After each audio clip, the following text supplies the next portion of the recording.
Hello friends, आपका बहुत बहुत स्वागत है हमारे चैनल सरकारी नौकरी में।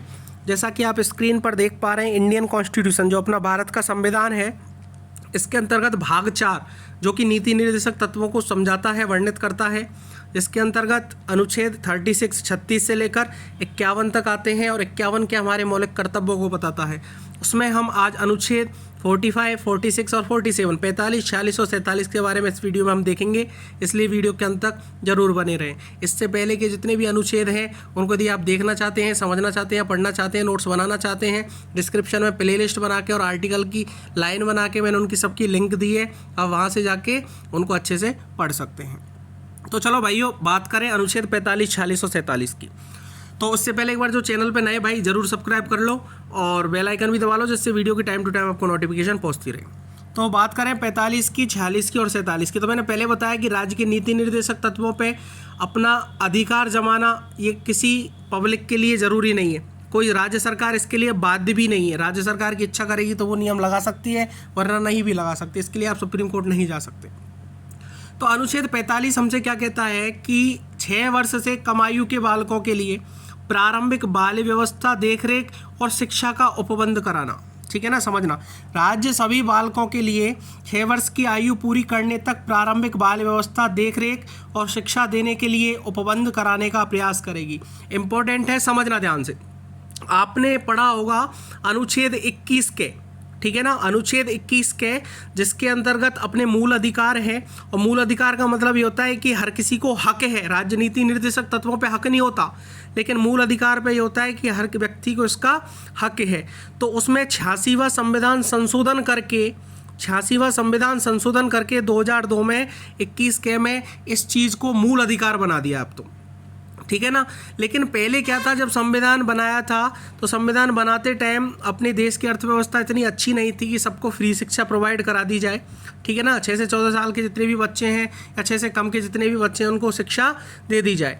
तो उस कंडीशन में उन्होंने जो संविधान के निर्माता थे, उन्होंने इस चीज़ को किस में रखा, राज्य के नीति निर्देशक तत्वों में, कि राज्य जब अच्छी व्यवस्था में देश हो जाएगा, देश की अर्थव्यवस्था अच्छी हो जाएगी, उस कंडीशन में राज्य ये सबको प्रोवाइड करा देगा। उसके बाद में 86वां संविधान संशोधन 2002 में हुआ, मैं बता चुका। 21 के अनुच्छेद जोड़ा गया, जिसमें बोला गया कि 0 से 6 साल के जो बच्चे की उम्र है, उस उम्र में सरकार जो है वो उसके हेल्थ की देखरेख करेगी। आपने देखा है ना कि जो बच्चों को टीकाकरण लगता है पोलियो का या फिर कोई और टीकाकरण लगता है तो वो सब गवर्नमेंट की तरफ से लगता है। तो 0 से 6 साल तक के बच्चों को हेल्थ की सुरक्षा करेगी और 6 से 14 साल तक के जितने भी बच्चे हैं उनको फ्री में एजुकेशन देगी। ये अब अनुच्छेद 21 के तहत मूल अधिकार बना दिया है। पहले ये राज्य के नीति निर्देशक तत्व अनुच्छेद 45 में था। अब बात करें अनुच्छेद 46 की, ठीक है ना, समझ में आया 45।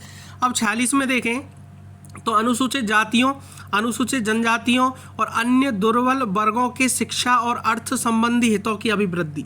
इसका मतलब क्या है कि जो SC, ST, OBC जो भी जनजाति हैं या अनुसूचित जाति में जो भी आ रहे हैं, ठीक है ना, उन लोगों के लिए सरकार ये करे कि विशेष प्रावधान बनाए। जैसे क्या लिख रहा है इसमें कि राज्य जनता के दुर्बल वर्गों के विशिष्टतः अनुसूचित जातियों, अनुसूचित जनजातियों के शिक्षा और अर्थ संबंधी हितों की विशेष सावधानी से अभिवृद्धि करेगा और सामाजिक अन्याय और सभी प्रकार के शोषण से उनकी सुरक्षा करेगा।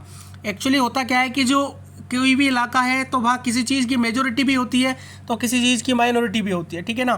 तो कोई दलित वर्ग है या कमज़ोर वर्ग है, कोई अनुसूचित जाति का वर्ग का लोग है, तो इनको जो भी व्यवस्था दी जाए तो मतलब माइनॉरिटी मेजॉरिटी को कंट्रोल में रखने के लिए कि जितने भी ज़्यादा मेजॉरिटी के लोग हैं वो उस माइनॉरिटी लोगों के लिए फ़ायदा नहीं बने, मतलब उनका फ़ायदा नहीं उठाए। इस चीज़ के लिए इस अनुच्छेद 46 का उपयोग राज्य सरकार कर सकती है और इस तरह की विशेष प्रावधान बनाए जाए जिससे जो दलित वर्ग हैं, अनुसूचित जाति के वर्ग हैं या कोई भी जनजातियाँ हैं वो उस लेवल तक आ जाए जिनको वो माइनॉरिटी में एक्चुअली नहीं रहे। जैसे अपने देश में जो अभी जो आरक्षण चल रहा है, आरक्षण की व्यवस्था चल रही है वो इस अनुच्छेद के तहत है, अनुच्छेद 45 के तहत ही ये आरक्षण की व्यवस्था दी गई है, ठीक है ना। तो क्योंकि आरक्षण से क्या होता है, जो कमज़ोर वर्ग के लोग हैं वो थोड़ा आगे बढ़ जाते हैं, ऊपर उठने की कोशिश करते हैं। तो ये अनुच्छेद 46 में सब कुछ बताया गया है। आर्थिक व्यवस्था भी आप उनको दे सकते हैं, सामाजिक व्यवस्था भी उनको आप दे सकते हैं, राजनीतिक व्यवस्था भी उनको आप दे सकते हैं। इस तरह के प्रावधान, जैसे राजनीति में प्रावधान होता है ना कि SC ST OBC या फिर कोई भी और भी वर्ग के जो जनजातीय लोग हैं या अनुसूचित जातीय लोग हैं उनको प्रावधान होता है, स्पेशल रिजर्वेशन दिया जाता है। तो इस सब अनुच्छेद 46 के तहत ये राज्य सरकार छीन भी सकती है और दे भी सकती है। इसके बाद हम बात करें अनुच्छेद 47 की, तो 47 में पोषाहार स्तर और जीवन स्तर को ऊंचा करने तथा लोक स्वास्थ्य का सुधार करने का राज्य का कर्तव्य होगा। समझना ध्यान से, राज्य अपने लोगों के पोषाहार स्तर और जीवन स्तर को ऊंचा करने और लोक स्वास्थ्य के सुधार को अपने प्राथमिक कर्तव्यों में मानेगा और राज्य विशिष्टतया मादक पेयों और स्वास्थ्य के लिए हानिकारक औषधियों के औषधीय प्रयोजनों से भिन्न उपभोग का प्रतिषेध करने का प्रयास करेगा। इसने क्या बोला है कि जो पोषाहार युक्त खाना होता है, जिसको अभी देखते हैं अपन गवर्नमेंट में, जितने भी गवर्नमेंट स्कूल्स हैं उसमें मिड डे मील दी जाती है, तो ये इसी अनुच्छेद के तहत दी जाती है। ऐसा नहीं है कि राज्य का कर्तव्य है देना, लेकिन बाध्य नहीं है कि राज्य दे या नहीं भी दे, ठीक है ना। तो पोषाहार जो दी जाती है, एक पोषण युक्त जो खाना प्रोवाइड कराया जाता है बच्चों को, वो इस अनुच्छेद के तहत कराया जाता है। इसमें ये भी लिखा गया है कि नशीली जितनी भी दवा है, जैसे कोरेक्स पर भी प्रतिबंध लगाया था गवर्नमेंट ने, तो वो नशीली दवा पर आता था, इसका यूज दुरुपयोग ज़्यादा होता था, ठीक है। इसलिए नशीली दवा पर प्रतिबंध लगाने की कोशिश करेगा, शराब पर प्रतिबंध लगाने की कोशिश करेगा। तो इस तरह से जो भी नशीले दवा हैं, मादक पेय हैं, इनको प्रतिबंध लगाने की कोशिश करेगा। क्योंकि वैसे मादक पेय और शराबों में प्रतिबंध कम ही लगता है, जैसे बिहार में लगा हुआ है, गुजरात में लगा हुआ है, तो कम ही राज्य लगाते हैं क्योंकि सबसे ज़्यादा इनकम उनकी इसी से होती है। लेकिन फिर भी राज्य का ये कर्तव्य है कि इन सब चीज़ों पर प्रतिबंध लगाए और पोषाहार प्रोवाइड कराए, ठीक है। तो यह अनुच्छेद 47 हमको बताता है। इसको वीडियो अच्छी लगी हो लाइक करना, कमेंट करना, और कोई भी चीज़ कमी लगती है या कोई आपका डाउट रह जाता है तो अभी आप कमेंट करना, जिसका सॉल्यूशन मैं प्रोवाइड आपको करा दूंगा। Thank you very much.